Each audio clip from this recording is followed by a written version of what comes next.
یہ ایک ایموشنل کرنے کا طریقہ ہوتا ہے، لوگ کر لیتے ہیں، اور وہ بندہ چونکہ پیار کر رہا ہوتا ہے تو پیار کرنے والا بہرحال کہیں نہ کہیں پھر قابو آ جاتا ہے، وہ استعمال بھی ہو تو ہو جاتا ہے، لیکن وہ بندہ ٹھیک ہوتا ہے، کیونکہ وہ استعمال ہو بھی رہا ہے تو ہو تو پیار میں رہا ہے نا، پیار میں ہو رہا ہے نا۔ سمجھ لے میری بات کو۔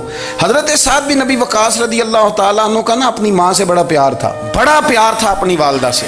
تو حضرت سعد بن ابی وقاص کلمہ پڑھ گئے، اماں جی نے بھوک ہڑتال کر دی، اسے پتہ تھا کہ میرا پتر مجھ سے پیار بڑا کرتا ہے، میں نے بالآخر منوا لینا ہے۔ تھوڑی سی آبادی تھی، ایک گھر کے اندر جو مسئلہ چھڑتا تھا نا اس کا سارے شہر کو پتہ چل جاتا تھا۔ اب کونوں میں گلیوں میں اب باتیں بھی ہونے لگیں کہ وہ سعد کی ماں ہڑتال پہ بیٹھی ہوئی ہے، بڑا مسئلہ ہے، اب پریشر بڑھنے لگا۔ حضرت سعد بن ابی وقاص فرماتے ہیں کہ وہ جو میرے قریبی لوگ تھے نا صحابہ، وہ بھی مجھے کہنے لگے یار کوئی رستہ نکال، ہر چوک میں تیری بات ہوتی ہے۔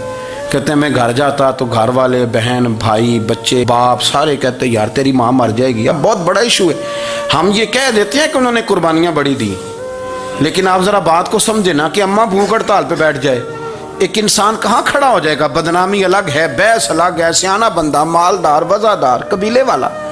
حضرت سعد بن ابی وقاص کی ماں نے 3 دن تک روٹی نہیں کھائی، پانی نہیں پیا، بے ہوش ہو گئی۔ اب جب بے ہوش ہوئی تو شور پڑا، سارا محلہ جمع ہو گیا، اب سارے لوگ کھڑے، اور بچہ وہ ہے جو ماں کی بڑی ماننے والا ہے۔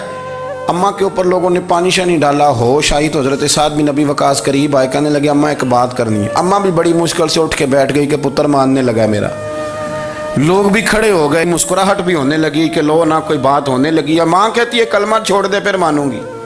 حضرت سعد بن ابی وقاص کہنے لگے اماں سن میری بات، 3 دن ہو گئے، مکے کا کوئی کونا کھدرا ایسا نہیں جس میں میری تیری باتیں نہ ہوئی ہیں، اور قبیلے کا، علاقے کا کوئی شخص نہیں، لوگوں نے بڑی باتیں کی، اور لوگ جب باتیں کرنے پہ آتے ہیں پھر اوپر تک جاتے ہیں۔ یہ بھی کہا کہ کیا دین یہ سکھاتا ہے کہ ماں بھوکی مر جائے؟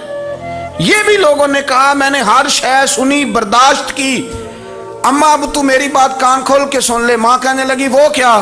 تو حضرت سعد کہنے لگے پیدا مجھے تو نے کیا ہے، 9 ماہ تیرے پیٹ میں رہا ہوں، روٹی تیرے ہاتھ سے کھائی ہے، تجھ سے زیادہ بہتر مجھے کوئی نہیں جانتا۔ ماں سن تیری کتنی جانیں؟ اماں کہنے لگی 1۔